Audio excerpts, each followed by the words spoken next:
NASCAR. It's one of the biggest multi-billion-dollar sports series in the world, but at its heart, it's really a family business, and not just at the top, where the same family has been running it for 70 years, but down here as well, where all the fun happens in the pits and the garages, where there's second, third, and even fourth generation folks who are really the heart and the soul of this sport. And there's no better example of that than a little team called TriStar MotorSports.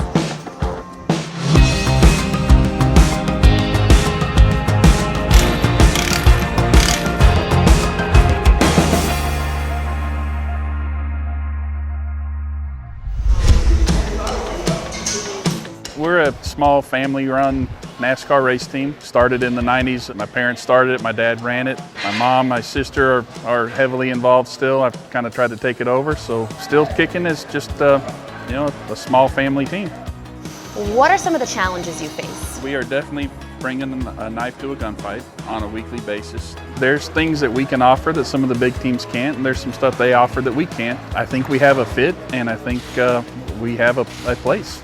On the business side of things, what is more difficult, physically building the car or securing the money for it? We've all grown up building cars, so it's kind of a second nature to us. The actual business side of it and trying to find partners that fit with what we're trying to do is probably the harder part. That's Indy's finest. Wow. Right now I have the privilege of talking to the man behind the wheel, Corey LaJoie. Corey, thank you for being with us today. So tell me a little bit about this machine. This is your home for about 4 hours. Every Sunday. Wow.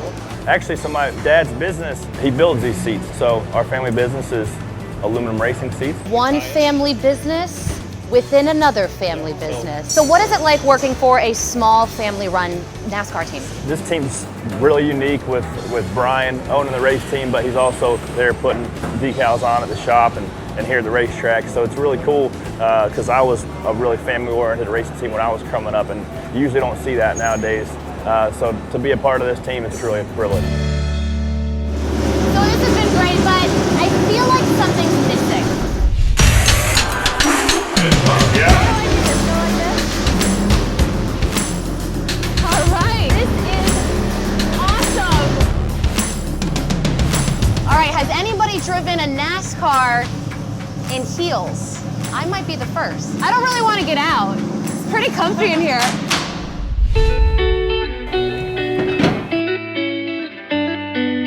Do you think that you would want to pass this down to your kids? I wouldn't want it to continue on if it was to be a burden at the next level, but if there's an interest, would love to see it continuing that long. You're the youngest team owner for a reason. Your dad, Mark, sadly passed away recently. Tell me a little bit about him. He was just a racer, worked really hard and had a passion and a dream to own a race team, and was a motor builder by trade, and just used that to get his foot in the door and just worked hard to make it happen. We still try to work off of the same values that he kind of started with it, kind of being a small group with a heavy family feel where we all know each other. That all kind of stemmed from how he viewed things and tried to do things. And your dad's name is on the car, it's on the other side. This is his legacy. How do you think he would feel about all the hard work you're doing to keeping it going? I'd like to hope he'd be proud of it. I think that's every kid's goal is to make their parents proud, so I'm sure he'd have some stuff he thinks I'm doing wrong and some stuff I hope I'm doing right, but hopefully he'd be proud of it.